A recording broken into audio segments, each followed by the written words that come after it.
Um, so uh,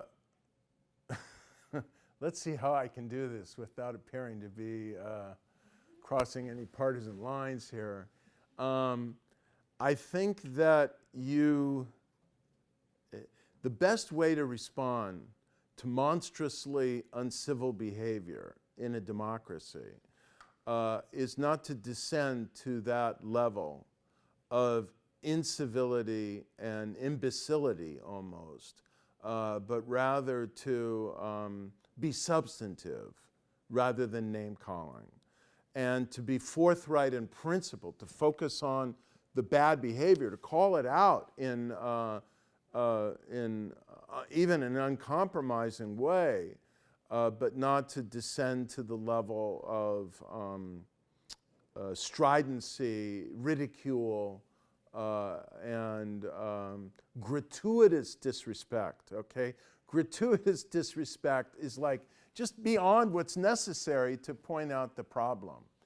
And so I think that you need, first of all, as a matter of democratic imperative, you need to recognize that we're all, riding this boat in the stormy shores of a turbulent world in the midst of rapid economic social change.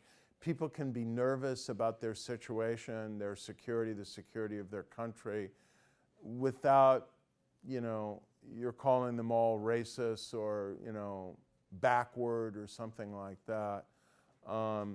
Name calling in general, I'd say, is as kind of first order orientation. Name calling is probably worth avoiding. So I'll just say here, I think I can say this much. I think as a practical matter, Hillary Clinton would agree as a practical matter that it probably would have been better if she had not referred to Donald Trump's constituency as a basket of deplorables. At the same time, you kind of create a path to knitting democracy back together again and transcending or refashioning a more viable whole out of a lot of the fractures that have been created if you create a pathway for people to rise back. I am very wary of calling political opponents, even political opponents who are doing bad and undemocratic things, fascists. It's a kind of easy reflex. It's almost always literally, I think, wrong. Fascism is a very strong term. There really is kind of a deep analytical body of literature about what fascism is. Anyway, you play with it. I'm not suggesting that it's not a formidably difficult challenge in the context where there are deeply anti-democratic actors saying outrageously bad and I would say intolerable things. I don't think intolerance should be tolerated. That drives us back to the core philosophical and normative dilemma here. But I think Democrats should struggle to find language that stays within the framework of civility if they want a healthy democracy. Yeah.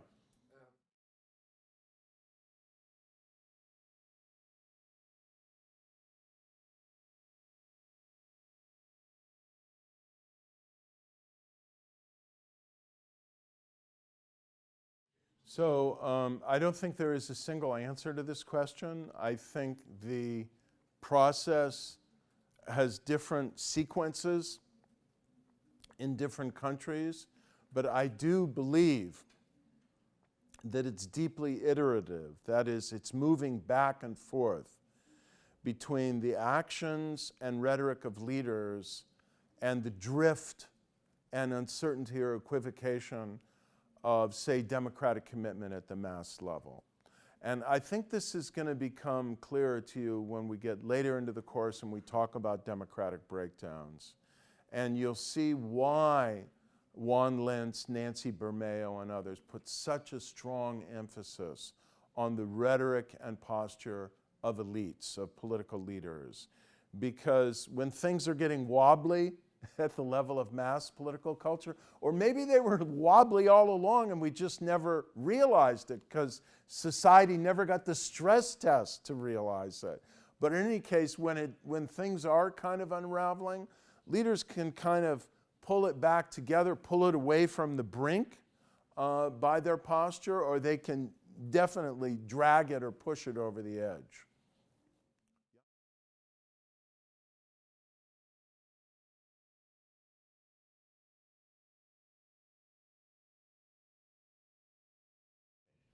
I'm not going to be able to answer that in detail now for two reasons. But I think it is just a superb question, okay? The two reasons are, I won't get through the rest of the lecture because it would take a lot of time. But the other reason is I know we're coming to that in about 4 weeks. And so I'll just say now that electoral systems do generate tendencies or incentives for politicians to craft appeals because politicians want to win. So they will either craft, if the logic of the political system is to win by appealing more to the margins of your party or the margins of the electorate, then they'll do that because they want to win, and then that will have polarizing tendencies.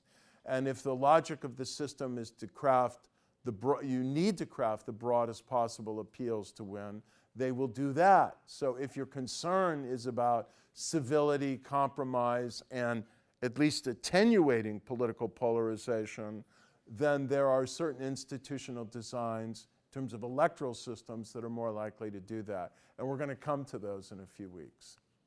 Okay? So we got to this, and now I don't want to spend a lot of time on this. I will just say this classic work that was the first work to systematically survey attitudes and values toward democracy in 5 countries. Britain was another. So it was really, I think, I believe Italy was another. So there were 4 democracies and a semi-democratic system, Mexico.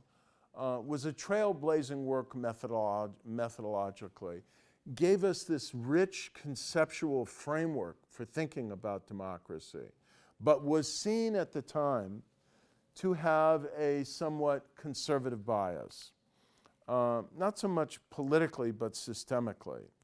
And the reason why is this, and you can just now think in your own minds of, where you come out on this. I really kind of pose the dilemma to you.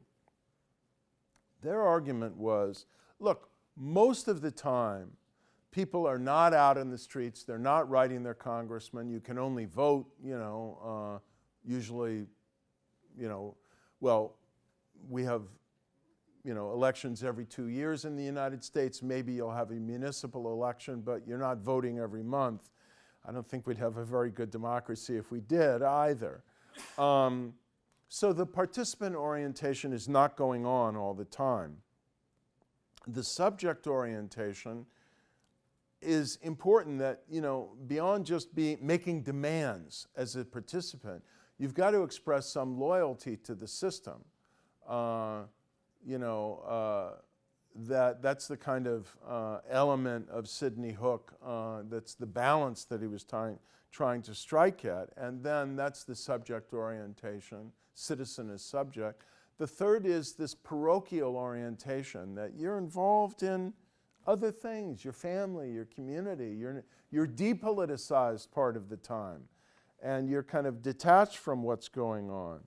And that's a healthy thing, because the system can only handle so much affect, so much emotion, so many demands, so much involvement. And if everybody is shouting, complaining, demanding, criticizing, and protesting all the time, this gets into this concept of democratic overload. overload the system and it won't be able to manage it. Maybe overload it with demands, or maybe overload it with competing demands and therefore polarizing conflict. The assumptions behind this are that too much participation is a bad thing, for the reason I said. Obviously, too much deference to authority is a bad thing too. Too much detachment is a bad thing, but you need some detachment or you got the first problem. And so they speak about the value of participation in fact and really as a practical, utility for democracy, being intermittent in potential and not constant, intense and unrelenting. Well, the idea here is if democracy runs into problems, then mobilizing people to demand, to speak, to lobby as a citizen, to participate, maybe that's the right and necessary thing to do. And, it's just, hello, look at the world we're living in social media. And now you got people who are doing this all the time on Twitter and Facebook and all kinds of other social media. So the civic culture is very explicitly a culture of balance in these different ways between tradition and modernity, consensus and conflict, loyalty and skepticism, that's the Sidney Hook point, trust and distrust, continuity and change. And is this accurate? Is it good for democracy? If it's good to some extent to have this balance, what kind of price do you pay if there's too much balance? My point is just, this is the unbridgeable paradox of democracy. It's the most important point I could make here, that democracy requires conflict. If conflict is too intense, if it isn't leavened by some underlying shared norms of civility and willingness to compromise, it just frankly isn't going to work. And so then you get the question of how you reform, repair, improve society, mobilize people, get social justice, get defense of citizen interests when they feel like they're under assault from, whatever quarter.